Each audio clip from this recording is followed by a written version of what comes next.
The Last Awakening of the Isles. Final chapter, 1,000 years later. 1,000 years passed. Cities of glass and light rose along the shores.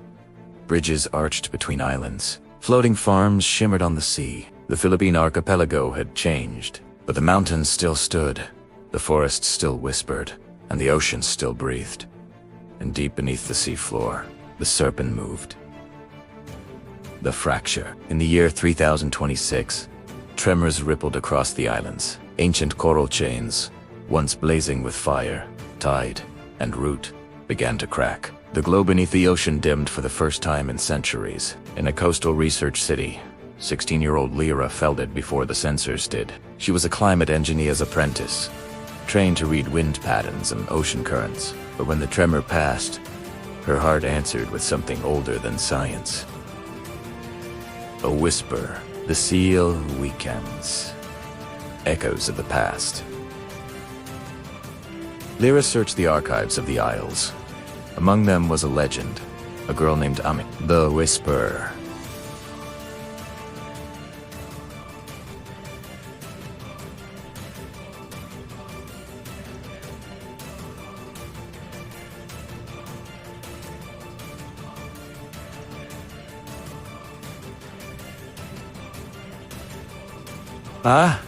Me. Phew. Phew.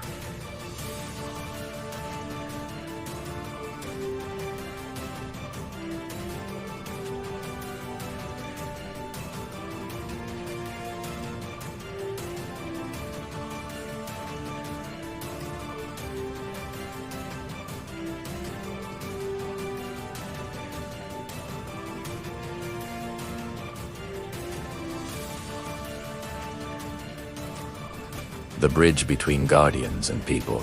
Lyra felt a strange warmth reading the story.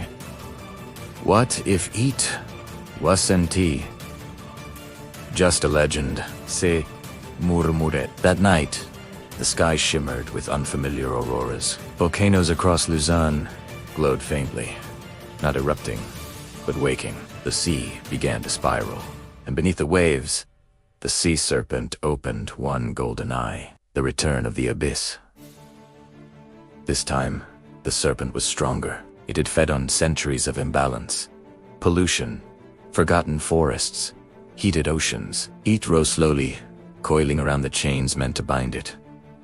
Cracks spidered across coral. Steam hissed from volcanic vents. The guardians stirred. Luzon's mountains rumbled. Visayas' tides churned. Mindonao's forests shook, but their voices were faint. They needed a bridge once more. The new whisperer. Lyra stood alone at the edge of the sea.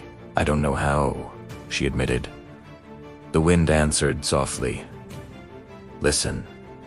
She closed her eyes. Not to machines. Not to data, but to the heartbeat beneath the earth. She felt Luzon's steady strength. She felt Visayas' rhythm. She felt Mindanao deep-rooted patience. Then she understood. The Guardians didn't need one hero. They needed everyone. The awakening of the people. Lyra broadcast a message across the islands. Not one of fear, but of responsibility. Ballings is not a legend, she said.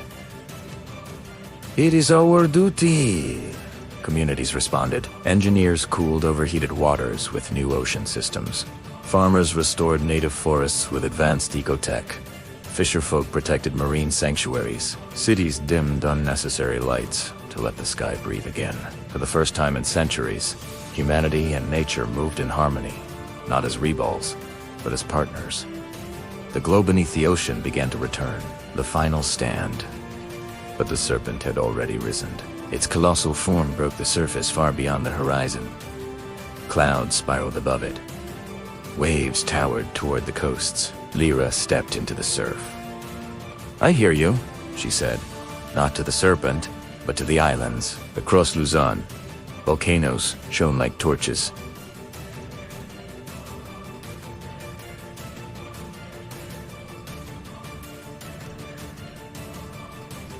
Across Visayas, tides aligned in perfect rhythm. Across Mindanao, forests glowed emerald in the night. The three powers surged through the chains. Fire. Tide. Root. Lyra felt the energy flow through her, not burning, not drowning, not crushing, but lifting. She raised her hands toward the horizon. I am not alone. Millions across the archipelago stood still at that same moment, breathing, hoping, believing. The Guardians roared, not in anger, but in unity. The chains blazed brighter than ever before. The sea serpent shrieked as light wrapped around its form, not as punishment, but as restoration. The ocean calmed, the shadow dissolved. The abyss fell silent, a new era. When dawn broke, the sea was glass smooth. The volcanoes cooled, the tides softened, the forests swayed peacefully. Lyra smiled. The whispers remained, but now they were gentle, content. 1,000 years earlier, one girl had listened. Now, an entire nation did. The Eternal Guardians, the Philippine archipelago, still stands, not just as islands of stone and sand, but as living guardians born of fire and sea. And the secret remains. The sea serpent will always exist. Balance will always require care. And somewhere, in every generation, a listener will rise. Because the greatest power of the Isles was never the mountains, never the ocean. It was the people who chose to stand with them.